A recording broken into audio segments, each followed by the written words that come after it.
For this episode, I'm going to be recording using my phone because I feel like my phone has a better microphone than my microphone.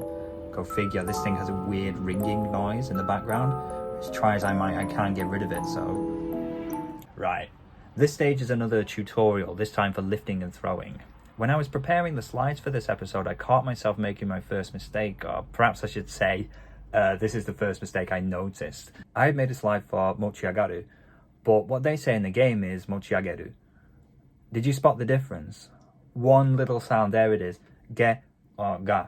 Basically, I accidentally stumbled upon the intransitive verb to be lifted, and what they use in the game is the transitive verb to lift. Welcome to the nightmare world of transitive and intransitive verbs. Let's find out what that means. Here's a description I found on Grammarly.com. A verb can be described as transitive or intransitive based on whether it requires an object to express a complete thought or not.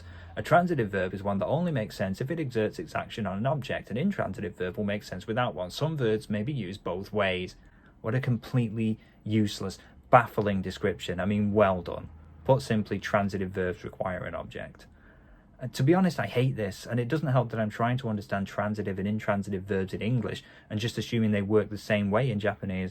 Until recently, I'd never even heard of a transitive or an intransitive verb, and yet I've been using them pretty effectively for most of my life. So basically, I've decided I'm not going to stress out about this. I'm just going to note their existence and watch and see how they're used. Hopefully, it'll make sense over time. That being said, let us never speak of it again. Instead, we'll move on to something more fun.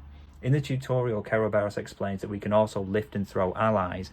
He reminds us that if you throw a Prinny, then for some reason it will explode. This is a mechanic that is present in every Disgaea game, although to be honest, I've never really used it. I complete the stage without throwing any Prinnies since we don't have any on our team yet, and after the battle, one of the Prinnies comments that Zed seems more dangerous than the god of destruction himself.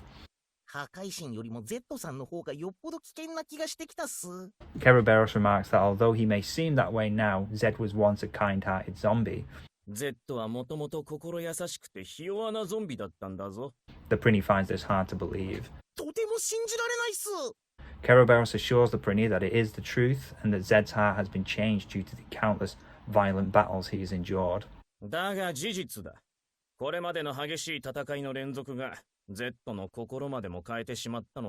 Back at the base, Keroberos announces the opening of the Ankokugikai. Not quite the Dai Ankokugikai, but a little one just for us. This is where we can recruit new allies. So, in the words of Keroberos, let us reinforce our war potential. The selection is limited for now, so let's go with one of these guys, a martial artist. I hit the random name button a few times and the game served up the name Ben.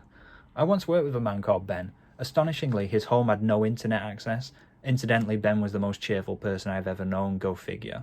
The point is I stuck with the name Ben, so I say hello. If we take a look at his stats, we can see that at level 1 his attack is in excess of 22,000, which is ridiculous. Let's see about some equipment. Seems like we can bump his attack by 3,000 with a fairly cheap fist weapon. Okay, and with a few pieces of defensive equipment, the stats look like this. These numbers, man. Let's see how these stats change when we level him up. Another small detail I've noticed about Disgaea 6 is that numbers don't seem to pop during attack animations. They only show up at the end, after the animation is finished. Compare that to the previous games. This might seem like nothing, but for me it has the effect of disconnecting the animation from the resulting damage. In the old games, each hit causes damage. The character throws a punch and the enemy gets hurt. It feels like an action that's happening in real time. In Disgaea 6, an animation plays and then a value pops up. The two things don't really feel connected. It feels like the animation could be anything and all that matters are the raw stats. I know that is the case, but I guess the older games did a better job of hiding it. Anyway, let's see what happens with the level up. That fight took Ben from level 1 to level 3, which bought us about an extra 76 attack points. It's basically nothing compared to the 25,000 we already had. That being said, the level cap for this game is in the millions, so I suppose a couple of levels really wouldn't count for much. I need to adjust my scale for Disgaea 6. At the very least, I now have a sense that about 15 to 20,000 is the starting point, which gives us something to compare to as our units grow throughout the game. I'm hoping the next map will give us a bit of story, although odds are it will be a tutorial for geo panels or something. Anyway, please look forward to it.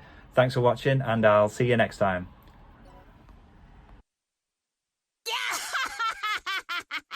俺の邪魔するやつは全員ぶち殺す破壊神よりも Z さんの方がよっぽど危険な気がしてきたっす。